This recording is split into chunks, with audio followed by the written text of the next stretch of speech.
Olá, amigos em plenitude. É com uma alegria muito grande que estamos aqui para a nossa live, onde nós vamos conversar sobre a importância da psicoterapia. Eu me chamo Lieber, sou psicólogo, também tenho formação em comunicação e algumas outras habilidades. Junto com o Lacordaire, nós vamos conversar um pouco mais sobre as principais dúvidas, as principais angústias, algumas conquistas que nós tivemos em relação à psicoterapia. Tudo bem, Lacordaire? Tudo bem, Lieber? Boa tarde, queridos corações e amigos em plenitude. É com muito carinho que nós estamos neste momento para respondermos uma série de perguntas que têm nos chegado através dos canais de comunicação do Plenitude e trocarmos ideias juntos em torno do processo da psicoterapia, da psicologia, enfim. Vamos à vontade. Tá. Para nós começarmos, nós vamos com uma pergunta mais direta. Quando você sente que a pessoa ela pode iniciar o processo da psicoterapia? Primeiro, a psicoterapia ela é muito importante e vem realmente oportunizar aquele que sentimos qualquer dificuldade no nível emocional ou que você queira ampliar também, né, as suas habilidades. A psicoterapia ela é muito importante e naturalmente quando a pessoa busca no primeiro momento, dependendo do seu nível de entendimento, de compreensão do processo, ela se entrega mais profundamente, né, ao processo da ajuda, porque a psicoterapia é essa troca de ideias, é aquele momento que você vai buscar alguém para lhe ajudar a você encontrar em você mesmo as suas próprias respostas, porque parte do princípio que todos nós já trazemos de alguma forma já as diretrizes para nos encaminharmos de forma exitosa diante da vida, né? Então o trabalho do psicólogo, do psicoterapeuta é um facilitador. Então quando a pessoa está consciente da importância e que ela se entrega a esse processo, realmente aí forma uma parceria excelente. O facilitador, que seria o psicólogo, né? E o cliente que está buscando aquela ajuda naquele momento, para ajudar a fazer essa travessia e viver em plenitude, viver intensamente, viver em sintonia com todo o potencial criativo que todos nós trazemos. É muito interessante porque alguns clientes eles falam assim, gente, eu nunca tinha a noção que a terapia era isso. Né? Se eu soubesse disso, eu tinha feito antes. Por quê? Porque mudou a minha vida. E o que a gente percebe? A pessoa ela começa a adentrar na principal função, né? Que é justamente isso, essa escola. É um processo até parecido com a escola. Né? Você vai aprender, mas aprender o quê? Né? Então, esse autodescobrimento, né? Esse autoconhecimento de si mesmo, né? Que vai validando ela enquanto pessoa. Né? Ela vai conseguindo ter uma postura diferenciada, né? Aquelas ações que ela traz, que é do campo mais imediato, ela começa a refletir um pouco mais antes de fazer. Então ela vai começar a perceber, e é uma ferramenta muito interessante, né? Então a qualquer momento a gente pode começar uma terapia, né? É verdade, porque tem um pensamento da psicologia tibetana que diz justamente o seguinte: nós somos a somatória de não nós. O que quer dizer isso? E a síntese é pessoal. Nós temos muito do jeito do pai, da mãe, da avó, dos professores. E o fator do nosso processo socioafetivo, ou socioeducacional, ele reflete muito. Então ele é um fator interveniente, mas não preponderante, porque nós não somos a nossa história. Mas a nossa história tem muito a ver com a forma como eu lido hoje. E às vezes a gente só vai se dar conta que eu estava agindo de uma forma não congruente, não numa sintonia amorosa comigo mesmo, quando as coisas começam, às vezes, tumultuar ou desgringolar, as coisas começam a dar errado. E a psicoterapia nos ajuda nesse processo, não é verdade? Por falar em ajudar, deixa eu fazer um lembrete. Se você que está nos assistindo tiver alguma dúvida, alguma questão, que queira mandar para a gente sobre o processo da psicoterapia, o que aconteceu com você, queira compartilhar com a gente, mande nos comentários, comente que aqui a gente vai conversar sobre isso. Aproveitando também, a gente vai ver que a história da psicologia ela diz muito também do processo psicoterápico. a gente vê que a psicologia ela é uma ciência bem recente, né? A psicologia moderna. Ela... O Brasil tem um reconhecimento de 50 anos atrás. Isso, muito pouco. Ela, com uma maneira geral, apenas 140 anos que fez o ano passado. Isso, ela é do século XIX, né? Então, o reconhecimento, ela desmembra da filosofia, né? E justamente o processo vai crescendo, né? Por isso que, inclusive, tem as correntes, né, da psicologia. Nasce com o behaviorismo, né? Então, a gente vai perceber a grande influência do behaviorismo, que a parte comportamental, né, do estilo do ambiente, né, como faz uma diferença realmente no processo bem significativo, é verdade. Isso. Então tem toda a interferência do Skinner, né, que vai estudar os reflexos condicionados. Isso. Ele, né? E Pavlov também. E Pavlov também, que faz todo um estudo, né, dos reflexos condicionados. Nós, inclusive, a experiência que Pavlov desenvolveu foi justamente do animal, ele apresentava o alimento, né, e o animal ele já começava a salivar. Chegou um momento que ele pôde tirar o alimento e só de tocar a campainha ele já ficava ali salivando. Da mesma forma somos nós. Então hoje nós vamos perceber que há outras correntes que ajudam, por exemplo, na PNL, na programação neurolinguística, né? Fala também desses estímulos que nós recebemos. É uma fotografia, é uma música que nós ouvimos, né? É uma fala remete aos nossos conteúdos internos. Então, o primeiro é o behaviorismo, né? Depois vem a psicanálise com Sigmund Freud, né? Que teve assim, uma grande contribuição, que ele começa a mostrar que nós não somos somente reflexos condicionados, existem os fatores psíquicos, emocionais, que interferem nas nossas relações, né? Depois vem a humanista, né? E hoje nós temos outras correntes, como a transpessoal, nós temos a cognitiva, nós temos várias correntes que colaboram nesse momento de hoje, né? E é muito importante haver essa diversidade de correntes psicológicas. Verdade. Por quê? Como é uma ciência recente e há uma multiplicidade de comportamento, de se colocar do ser humano enquanto está, essas múltiplas leituras do ser humano são muito válidas. E cada vez mais a gente vê que há um crescente de contribuição ao longo dessa história. Né? Enquanto uma estava focada no campo e ali ela aprofundou nisso, se desenvolveu, a gente percebe que a partir dali outra continuou. E foi pegando cada vez mais os aspectos do ser humano de uma forma cada vez mais completa, de uma forma muito válida. É verdade. Porque, aliás, é a evolução, né? Então, nós vamos perceber com as grandes contribuições de Sigmund Freud, né? De o Jung, né? Carl Gustavo Jung, e vários outros, para hoje, nós vamos observar, principalmente com a ajuda da ciência, da psiconeurolinguística, que vem ajudar, né? Na neurolinguística vem colaborar, né? E a psicologia, com o uso principalmente dos estudos, com a neurologia, né? Trouxe grandes contribuições e o avanço, né? O crescimento da psicologia. Então vamos perguntar uma coisa bem que às vezes as pessoas têm. Qual corrente é melhor? Qual que é a melhor abordagem para o cliente? Olha, nós somos um ser bastante diversificado, né? É aquela que melhor vem lhe ajudar. Por isso nós vamos observar que cada pessoa vai se adaptar com uma determinada metodologia. Porque, como nós colocamos anteriormente, dentro da visão da psicologia da tibetana, nós somos uma somatória de não nós, mas a síntese é pessoal. Cada pessoa tem um modo específico, único, de lidar com seus fatores internos, né? Por isso que não existe uma corrente melhor do que a outra, uma corrente... Não. Qual que é melhor? É aquela que pode colaborar com o indivíduo no seu processo da sua viagem interior e descobrir todos os valores que nós somos. Isso é tão verdadeiro que algumas vezes no consultório eu tive a oportunidade de passar por essa experiência.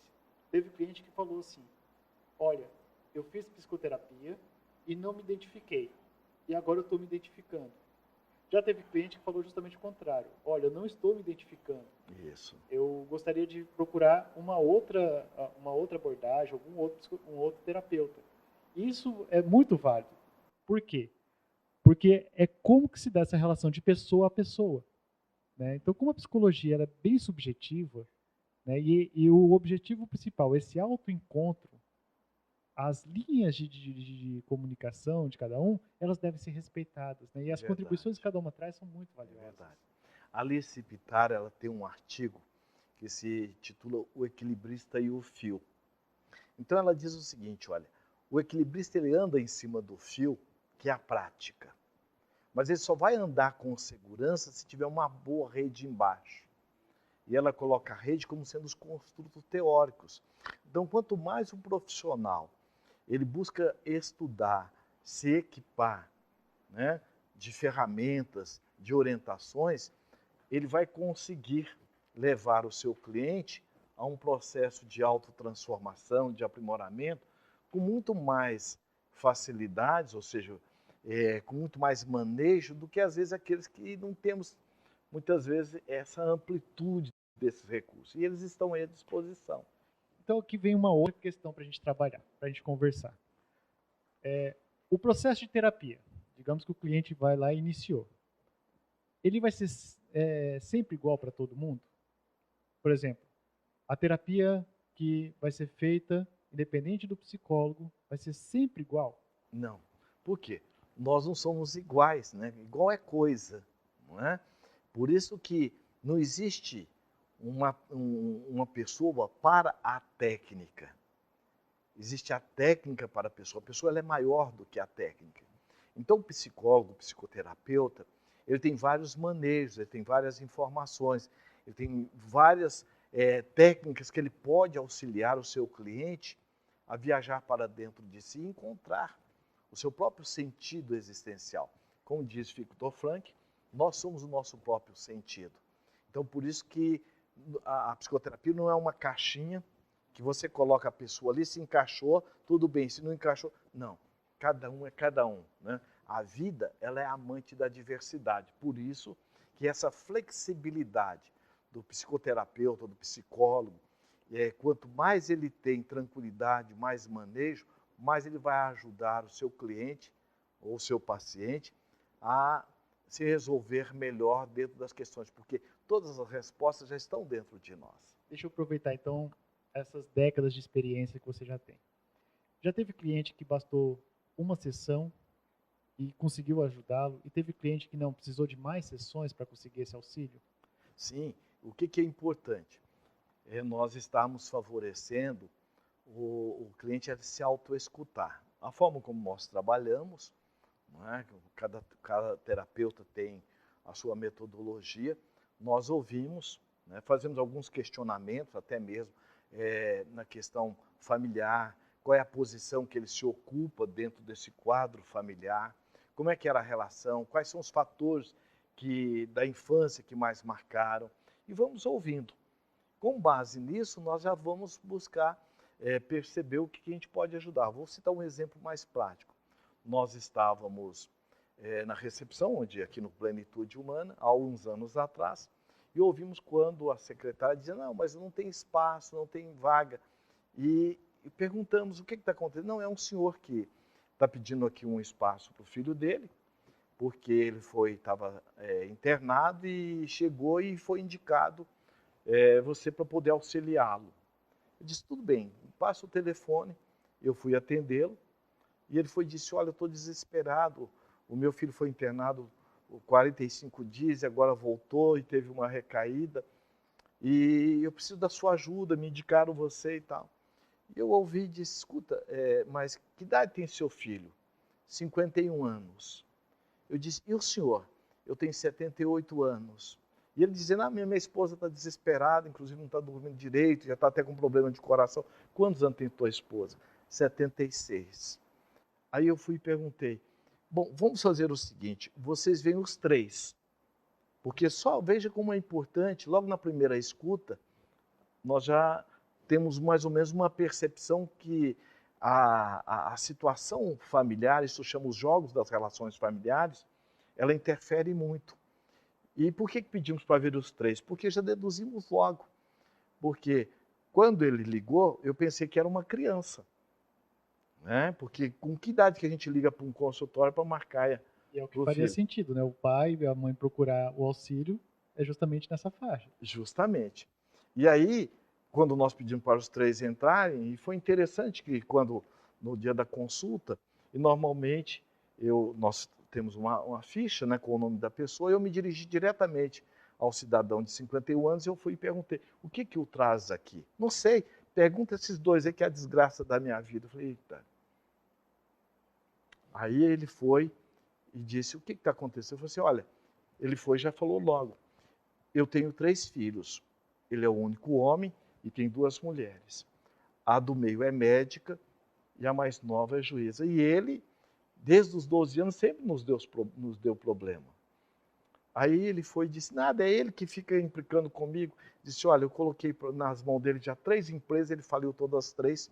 Por último, agora, ele foi internado por processo de drogadição. E eu coloquei, inclusive, R$ 500 na mão dele, ele trocou de droga. E agora fiquei sabendo que ele trocou também, vendeu o lava-jato que eu tinha colocado para ele poder trabalhar, a troco de droga. E eu fui e disse para ele, bom, como é que foi a infância dele? Aí a mãe dele que tomou a frente, disse, olha, ele nasceu prematuro, de 8 meses, ele passou mais de 20 dias numa incubadora, né?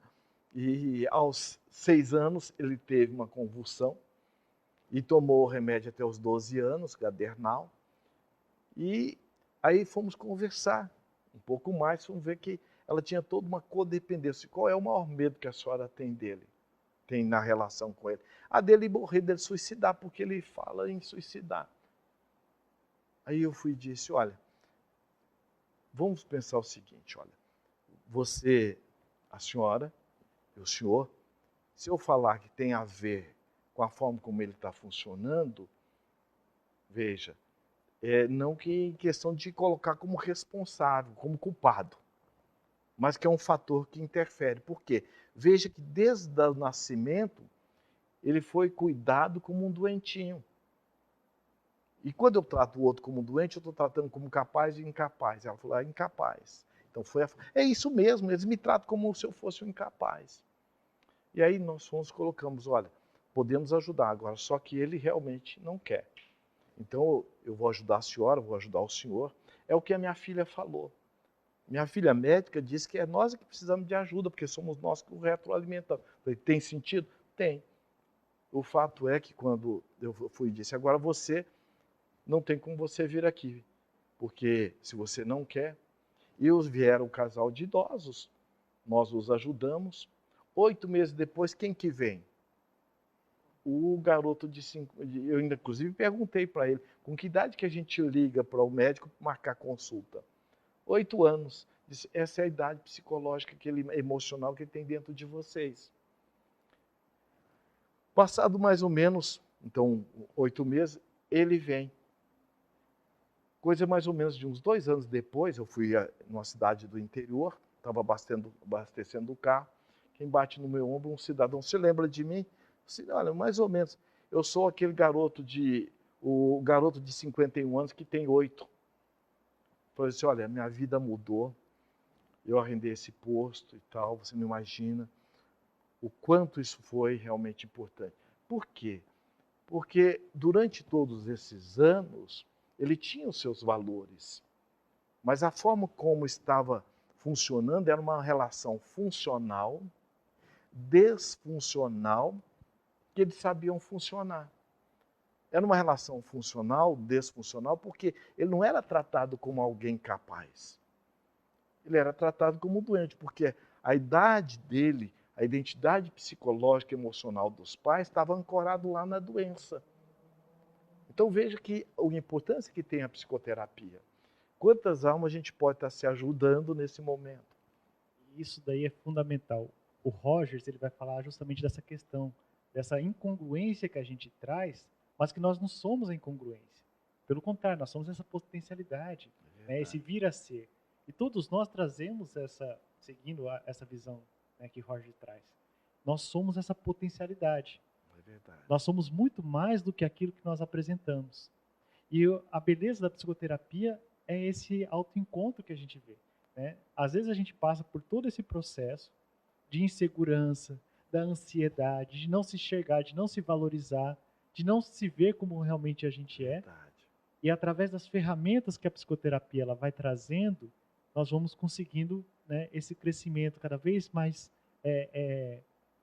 um processo mais suave, gradativo, mas que vai cada vez mais nos potencializando sermos quem nós somos.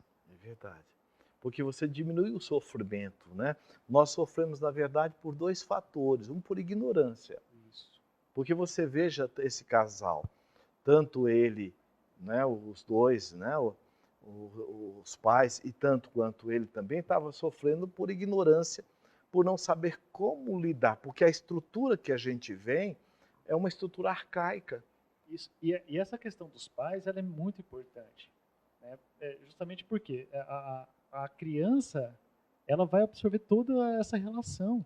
Isso. Né? E os pais, quando percebem, quando o filho já fica adulto, no caso com 50 anos, olha o processo de culpa que esses pais estavam para a ponto de 70 Isso. anos estarem buscando ainda o auxílio para os filhos. É verdade. E outra coisa, o que é importante, né, Lieber?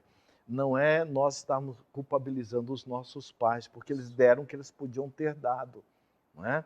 Mas é nós nos autorresponsabilizarmos e diante dessa angústia que às vezes trazemos, pela dificuldade de saber lidar com esses conflitos, porque nosso maior desafio é saber que eu não estou indo bem, agora o que eu vou pôr no lugar se é o jeito que eu sei funcionar. Então o papel da psicoterapia é justamente estar nos ajudando a ver outros ângulos. Às vezes o cliente chega falando, olha, eu não vejo a luz no fundo do túnel. E o psicoterapeuta já vai logo perceber. Então ele já sabe que existe uma luz no fundo do túnel. Então qual que é a função do terapeuta? Ajudá-lo. Isso. Então para isso a gente utiliza as ferramentas. Isso. Né? Então eu quero aproveitar para perguntar isso. As ferramentas que, no caso, você utiliza, pode falar de algumas delas e para que funcionam? Sim, com certeza, né, Lieber? Nós temos as ferramentas que trabalham cognitivamente, não é? Por exemplo, nós utilizamos muito a caixa de areia, né, que vem da logoterapia. Ela é um processo projetivo, né, uma técnica projetiva, que ali a pessoa vai colocar os elementos dentro da caixa de areia, que são os mais diversos, e existe na psicologia a abordagem da psicomotricidade. Nenhum movimento dentro da gente ele está desprovido de algum sentido emocional. Desde o útero materno, os movimentos da criança, a criança que já fica com o dedo na boca, tudo aquilo ali ela já tem um sentido, ela já está buscando uma estruturação, né? Que a psicomotricidade estuda muito bem isso. Então tem a caixa de areia, que é muito interessante. E muitas vezes na caixa de areia tivemos a oportunidade de atender, alguns anos atrás, uma criança que viu o pai sendo assassinado, porque ele havia despedido um funcionário. E na hora que ele saiu na frente do estabelecimento, ele não se deu conta que o cidadão, o funcionário, estava ali já o aguardando e veio assassiná-lo. E o garoto de 6 aninhos viu aquela cena toda, né? E ele tinha uma irmãzinha de 4 anos, ele 6, a irmã de 4. E durante um período, dos 5 aos 7 anos, volta e meia ele conversava no telefone, como se estivesse conversando com o pai. Depois ele entrou num movimento de isolamento interno, né? Já de pouco conversar, e de exigir muito da mãe. Então, como se ele estivesse ocupando o lugar do pai. E foi justamente na caixa de areia, e ele já havia passado por alguns outros também terapeutas e estava naquela situação muito angustiante, a própria mãe também. E o interessante é que, usando a caixa de areia, porque ela é muito lúdica, ele colocou uma onça e o filhotinho da onça, e colocou a mãe de um viadinho e um viadinho, e como se a onça estivesse mordendo o viado, né, o viadinho. Aí ele foi contar a história. A mãe está matando A caixa de areia ela tem isso, né? Ela é uma caixa de areia mesmo, Isso, né? Onde a pessoa ela vai colocando os elementos da história que ela quer, isso, né? Então deixa disponível vários tipos de elementos, isso. né? E quem escolhe é o cliente. É o cliente, ele vai pegando. Uhum. Mas você já sabe que o mais importante não é nem as peças que ele pega, Isso. mas é a vestidura psíquica, emocional que ele vai pôr nas peças, né? E foi o que aconteceu com esse garoto. Então, quando ele colocou, ele contou a história, eu só fiz uma pergunta: e como é que a mãe do viadinho está sentindo por ver a onça matando o filhinho dela? Ele foi e disse: não, normal. Eu disse: normal por quê? Porque bicho só mata para comer. Aí eu fiz uma pergunta.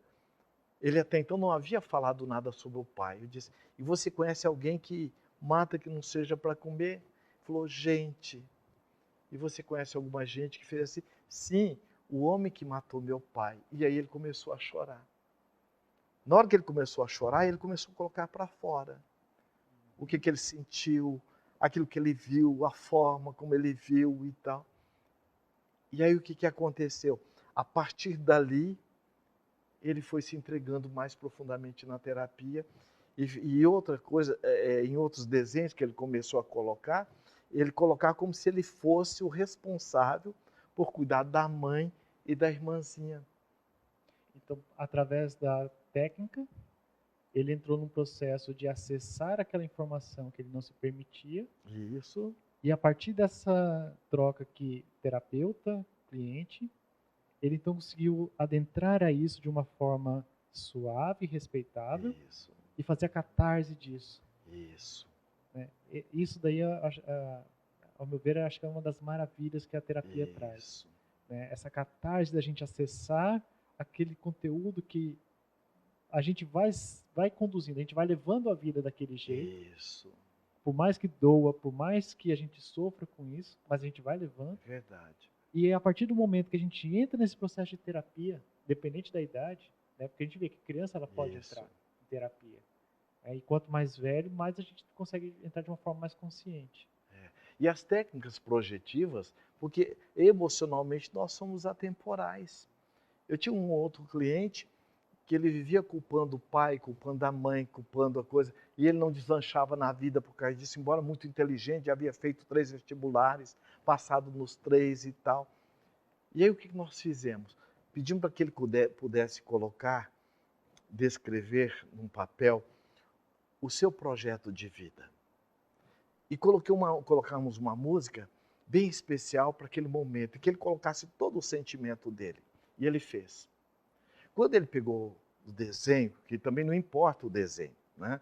A forma que ele vai colocar, o importante é a emoção, o sentimento. Porque o que nós queremos trabalhar com isso? A autorresponsabilização e a força da vontade, que é o que estava realmente nublado, estava faltando nele, ele estava num processo de culpabilizar o pai, a vida, não se autoassumir, porque há um postulado da psicologia que diz muito claro, todo o poder ele é autoconcedido. Não é? Não adianta alguém chegar para você, você é muito inteligente, você é capaz. Se eu não acredito em mim, ainda vou te achar falso. Isso. Não é verdade? Não faz o sentido para a pessoa Isso. aquilo que está acontecendo. Isso. E como a divindade, o universo não cria ninguém incapaz nem coitadinho. Não é? Se você pode, eu também posso. Se você conseguiu, eu também vou conseguir. Parte deste princípio.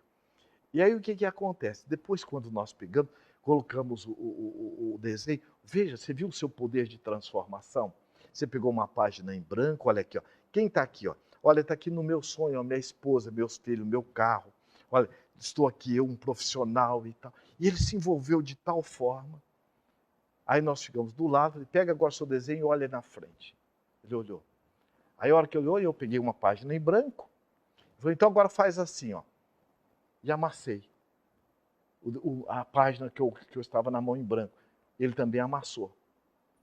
Aí eu rasguei, ele também rasgou. Na hora que ele rasgou, eu parei. Ele sentou, eu sentei, fiquei olhando para ele. Eu perguntei para ele, por que você amassou? Eu disse, porque você mandou. Mas você questionou alguma coisa? E por que você rasgou? Porque você rasgou. Mas antes já havia perguntado para ele, olha, isso aqui é seu projeto de vida? É. quem vai defender o seu projeto? Ah, sou eu. Seu projeto depende de quem? Só de mim. Aí eu fui e disse, não é assim que você vem conduzindo a sua vida? Responsabilizando os outros? Porque, veja, se você não quiser se rasgar, você não tem o direito de não querer rasgar? Você questionou? Não, não questionei. Não é assim que você vem te conduzindo? A partir daí ele entrou profundamente num processo de autorresponsabilização e foi fazendo o processo das mudanças. Isso me faz lembrar do Viktor Frankl, que você citou agora há pouco. Ele fala exatamente dessa questão, nós temos uma capacidade de decisão última. Né? Essa liberdade que a gente tem, apesar de todas as dificuldades que possamos estar passando, a decisão última é nossa. E ele fala disso com experiência. Para quem não conhece, o Viktor Frankl, ele é um dos teóricos da psicologia, onde ele fundou a logoterapia. E ele teve a oportunidade de, durante a época da Segunda Guerra, ele, como judeu, ele foi aprisionado no campo de concentração. Certo. E lá, ele conseguiu colocar à prova vários conceitos que ele trazia. E ele viu, não foi? A esposa, o pai e a mãe sendo para a câmara de gás, não foi? Então, logo que ele chegou no campo de concentração, já foi feita aquela separação. Certo. Os pais foram já para a câmara de gás. Ele foi separado da esposa.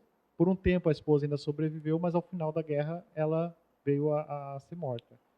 E o que ele fala? Que todos aqueles conceitos que trazia na época da medicina, de condicionamento, de forma como a pessoa ela vai agir diante das situações mais difíceis, ele viu que tudo aquilo foi caindo. E que ainda ficava a decisão última da pessoa. Por quê? Porque ele via que ali tinham judeus, junto com ele, no campo de concentração, passando fome, certo, todas as necessidades, e ainda assim escolhiam permanecer vivos, acreditar no seu projeto. Né? Aí ele vê a importância daquilo do Nietzsche que traz, né? do motivo para que viver. É que a resiliência. Isso, com a resiliência. E essa força última, nós trazemos a decisão. Eu tenho a capacidade de escolher continuar, não ceder, agir diferente. Por quê? Porque ainda tinham aqueles outros judeus que colaboravam com os nazistas. Em troca de quê? De um pedaço de pão, de um maço de cigarro, de alguns dias a mais ainda vivo. E aqueles que não, que sabendo que a possibilidade de morrer a qualquer instante, mantinham o seu ideal vivo, o seu propósito. Eles acreditavam em esse algo maior. E isso faz uma diferença muito grande. E esse é o papel do terapeuta, ajudar. É muito gratificante a gente ver como isso vai acontecendo. Nós tivemos uma pergunta. Vamos ver qual que é. A Andrévna pergunta, o que é mais preponderante? A vontade do paciente ou o preparo do terapeuta? Muito bom isso aí, eu acho que dá até para colocar um pouco mais. Né? O terapeuta ele vai também dizer para o paciente o que ele deve fazer?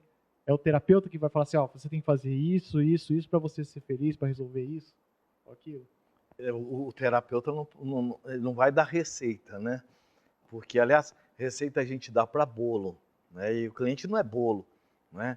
Então, o terapeuta ele vai ajudar o seu cliente a perceber que ele é o senhor de todo o encaminhamento, né? Dentro de nós tem todas as respostas, né? Dentro da visão da neurolinguística, coloca muito claro, dentro de nós não há mapa de derrota, dentro de nós há fatos. A forma como nós lidamos com estes fatos é que estará nos levando a nos sentir capazes, né, ou incapazes, né? Feliz ou infeliz. Então é muito importante que, acima de tudo, a função do terapeuta é auxiliar o seu cliente a trabalhar a sua força da vontade, porque existe o desejo e existe a força da vontade. O desejo está mesclado muito mais ainda dos nossos movimentos egóicos. A força da vontade ela é inerente ao ser que nós somos. Dentro da visão da psicologia transpessoal, que hoje é a quarta força da psicologia, né, que inclusive quem a trouxe para o Brasil foi o Dr. Pierre Revai, na Universidade Holística de Brasília, na Unipaz, né? E temos vários outros colaboradores. Então, dentro dessa visão, a força da vontade ela é inerente ao ser. Então, é muito importante o terapeuta auxiliar o indivíduo a sair daquela parte que muitas vezes ela é autossabotadora, né? Que gera aquela zona de conforto psicológico, né? Da acomodação, porque o trabalho da mudança ele é desafiador. Cuidar de você é trabalhoso. E Né? é muito comum, às vezes, acontecer da gente, o cliente, ele falar para a gente, né? O que eu faço? Me diga, que eu quero fazer exatamente o que você vai me dizer. Né? Então, como se Verdade. fosse realmente essa receita. Né? E a importância de nós trabalharmos essa construção interna, né? De como ela se funciona para permitir um acesso a um novo degrau, né? Uma nova etapa da sua vida. Justamente. E às vezes quem pede o que eu devo fazer, normalmente é aquele indivíduo que quando dá errado, ele vai responsabilizar o terapeuta. Isso. Não é? Então, o que é importante? Porque muitas vezes é uma pessoa que tem também um padrão mental de estar também responsabilizando o pai, a mãe, o governo, o prefeito. Não é? Então é importante auxiliar a pessoa a se perceber como sendo o agente da própria ação, não é isso? Isso. E essa é uma das questões que a gente trabalha. Como que são os pensamentos que o cliente traz? Né? Como que é essa construção? Como que é a história que o paciente traz? Então, em diferentes abordagens, isso vai acontecer. Mas, particularmente, a gente faz isso, né, no nosso consultório. A gente percebe esse histórico, faz a anamnese do paciente e como que são os pensamentos que a pessoa traz, qual que é o tipo de situação que vem a despertar cada situação e como que ela vai trazer essa resposta. Né? Então, essa melhor congruência de como se agir, ela é muito importante. Verdade, então. Tem outra pergunta ali, Lieva. Temos mais um comentário. É. Lacordaire, mesmo na minha experiência, é necessário considerar as condições neurológicas, e isso é válido mesmo. Penso que se nesta área não for muito comprometida, aí sim é possível investir no potencial. Mas mesmo comprometido, temos que estimular e extrair o potencial daquele aluno. Minha filha sempre foi estimulada desde 1 ano e meio, e, no entanto, hoje, caminhando para 42 anos, ainda é uma criança de 3 a 4 anos, dependente até nos autocuidados. Uma lesão bilateral cerebral. Não só como mãe, mas como professora de educação especial há 24 anos, tive a satisfação de ter aluno que chegou à faculdade. É um ponto importante esse. Verdade. E muito boa a colocação da professora, e isso é muito importante. Normalmente, quando a mãe chega com a queixa do filho naquela dificuldade, a primeira coisa que nós fazemos, né, e perguntamos é se já foi feito todo um exame neurológico. Né? Uma vez que você tira, libera de todas essas dúvidas biológicas, né, todos os fatores médicos que podem estar auxiliando. Isso é importante. Então você vai perceber que é possível sim, você eliminando essas questões psiconeurológicas, né, de comprometimentos que ela tem, né, você tem como auxiliar. No caso do rapaz que nós colocamos, veja que ele teve uma convulsão aos 8 anos, tomou Gadernal até os 12, mas a partir daí, veja, foi feito todos os exames, tomografia computadorizada e tudo, mas que não detectou nada. Então, o que acontece? Havia ali toda uma relação de comprometimento relacional, porque, embora bem intencionados os pais, porque é parte do princípio que nenhum pai, nenhuma mãe quer prejudicar o próprio filho, mas às vezes nós não nos damos conta que às vezes também nós projetamos nos nossos filhos os nossos próprios conflitos. Né? Às vezes eu posso achar que, olha, meu marido não dá atenção para os meus filhos. Nem tanto, se você for perceber, às vezes o marido ele é muito presente, mas na história, às vezes, da própria esposa ou da mãe, ela tem um histórico, muitas vezes, de se sentir negligenciada. Então, muitas vezes, por exemplo, no caso de casais, né, quando chego, né, eu digo até, olha, eu nunca vi nenhum casal se separar por incompatibilidade. Agora, por que se separam? Às vezes por compatibilidade no sentido que eles ficam concorrendo, competindo. Aí tem um ditado muito comum aqui no Mato Grosso, que é 2 bicudos não se beijam. Então, muitas vezes o casal não tem problema no casamento, tem problemas pessoais que refletem no casamento. E, às vezes você vai ver um casal 20, 30 anos estão juntos e não se sente que estão se dando bem. Na verdade, porque as questões pessoais estão interferindo nas questões conjugais. Né? ou do relacionamento. E às vezes eu até pergunto, onde é que você fez curso de casamento? Eu fiz na igreja. Assim, não, ali foi de noivado. Curso de casamento a gente faz aonde? Com o pai e com a mãe. Porque quando nós casamos, nós trazemos para a estrutura do casamento aquilo que nós vimos. Por isso que Piaget, Vallon, ele diz muito claro, a criança ela absorve o verbal e o não verbal na relação. E nós hoje, enquanto adultos, nós estamos em cima de uma estrutura chamada infância. E emocionalmente isso reflete muito. Então, muitas vezes, o casal ainda não conseguiu desenvolver sua identidade. Está muitas vezes conduzindo a relação ainda nos papéis, na identidade do pai e da mãe. Então, muitas vezes também, em casos pai na relação com o filho ou vice-versa, a situação ela merece muito cuidado. Então, um caso não serve para outro. Nessa contribuição que nós tivemos, é muito válido as questões que transcendem apenas a parte da psicologia, mas que também estão muito associadas. Então a gente vê como que a psicologia ela abraça vários setores. Então, por exemplo, pessoas que trazem lesões, né, cerebrais, algum outro tipo de dificuldade motor, aonde necessite de um acompanhamento mais direcionado, nós percebemos que a psicologia ela traz várias contribuições em outras áreas. A própria história da psicologia, como nós dissemos no começo, como a psicologia moderna ela é muito recente, ela foi também se associando a outras áreas. É onde a gente vai ver a contribuição, por exemplo, que a psicopedagogia ela vai trazer. Né? Então, unindo os elementos da pedagogia com a da psicologia para associar. Nós vamos ver em outras áreas isso também acontecendo. Né? Então, a parte clínica especializada da psicologia, ela vai trazer contribuições muito valiosas, né? E pode justamente o quê? Aquela situação onde a parte médica ela chega, a parte psicológica pode auxiliar um crescimento. Não só para a pessoa, mas também para os familiares envolvidos. Por quê? Porque ter uma pessoa que tem dificuldade dentro de casa, que traz limitações e requer uma atenção, isso gera vários fatores de estresse para essa família. Né? Então, essa própria família, ela buscar um auxílio, buscar um recurso para estar bem, para auxiliar aquele que depende da gente, ela é muito importante também. É verdade. Por exemplo, o que a professora revelou ali. A filha tem 42 anos, tem uma mentalidade, né? Está presa, ancorada com 4, 5 anos, reflete nitidamente que é uma pessoa muito bem cuidada. Porque, veja, ela conseguiu chegar aos 42 anos, né, com toda essa dificuldade de interação. Né? Por quê? Ela está sendo muito bem assessorada.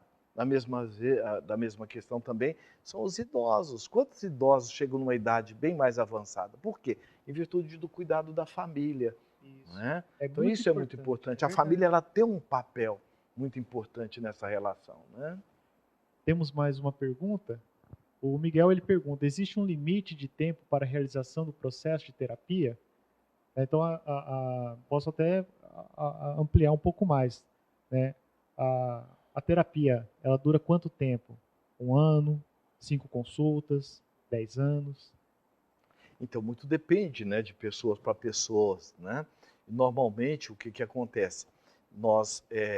Você vai chegar um momento que o seu cliente, dentro da visão como nós trabalhamos, utilizando os recursos da psicologia transpessoal, né, parte do princípio que é o próprio cliente que ele vai perceber. Normalmente eu pergunto, olha, você sente, porque às vezes quando você percebe que ou ele já está bem resolvido naquilo capítulo que ele trouxe para trabalhar, né, ou muitas vezes ele fica às vezes patinando em determinadas situações. Isso. E às vezes nós perguntamos, escuta, você, dentro daquilo que você trouxe para trabalhar, você sente que você já está realmente resolvido? Você sente que você já alcançou o que você buscava? Como que é isso para você? Você quer realmente estar se dando alta? Como que é para você? Isso é muito válido. Por quê? Porque autoriza a pessoa a como realmente ela está se sentindo. Porque muitas vezes a pessoa ela conseguiu ganhos muito significativos. Isso. Mas ela ainda não conseguiu se perceber independente do processo terapêutico com o psicólogo. É verdade. Né? E um dos objetivos da psicoterapia na abordagem transpessoal é o quê? É que a pessoa se torne seu próprio terapeuta. Isso. Né? Então, que ela consiga essa autonomia. Então, essa pergunta a gente vai fazendo ao longo do processo terapêutico também. Né? E lembrando que para abordagem por abordagem vai mudando também essa forma do tempo de duração. Isso. E você vai oferecer ao seu cliente ferramentas para que ele possa se autocuidar, não é? Porque o processo, aqui nós vamos aprender na relação com o terapeuta, como eu digo às vezes, olha, nós vamos aprender a fazer jardinagem do seu jardim emocional. Nós vamos ajudá-lo a organizar. Agora, o cuidar dele é com você. Então, então nesse processo dessa jardinagem, se é uma jardinagem, requer adubar, aguar, ou seja, requer você estar tendo uma percepção de autocuidado, desenvolvendo a autoafetividade, o autorrespeito, a autovalorização, né? Desenvolvendo essa leitura de você com aquilo que você é, enquanto ser amor, capaz, potente, amoroso, e com aquilo que você tem. Então, aquilo que eu tenho de conflito, se eu realmente me der atenção, eu deixo de ter. E muitas vezes o que acontece? Nós às vezes chegamos confundindo. O paciente chega confundindo o que ele fez com quem ele é. No movimento, às vezes, de culpa, né? No movimento, muitas vezes, de ansiedade, de autoexigência, no movimento depressivo, que ficamos, às vezes, numa relação pendular de pós-ocupação e de pré-ocupação. Na pós-ocupação, eu não devia ter feito, eu não devia ter falado, mas já fez. É como se eu quisesse tomar banho na mesma água do rio 2 vezes. Aí eu entro no movimento depressivo. Ou entro no movimento de profunda ansiedade, porque, veja, não deu certo ontem. O que vai ser de mim amanhã? E esqueço de ver o aqui e agora. Porque hoje é o melhor momento. Não é? E cada dia é uma página em branco para que eu possa escrever algo novo, reescrever o que não ficou bem. Então, a psicoterapia, ela vai estar nos possibilitando essa autoconsciência de quem nós somos, naquilo que eu tenho, naquilo que eu faço, naquilo que eu estou. O que eu tenho, o que eu faço, o que eu estou é passageiro. Agora, você não tem como ser passageiro de você mesmo. Então, se o outro conseguiu, eu também posso. Então, eu quero, eu posso, eu mereço e vou trabalhar para isso. E aí vem um aspecto mais importante da psicoterapia. Não há como o processo da psicoterapia acontecer se a pessoa não quiser. É verdade. É muito comum chegar nos nossos consultórios a pessoa falando igual a nossa criança de 50 anos. Foi minha mãe que mandou, foi minha esposa que mandou, né? Eu cheguei aqui porque o meu patrão falou que se eu não viesse fazer terapia, eu ia ser mandado embora. Verdade. Né?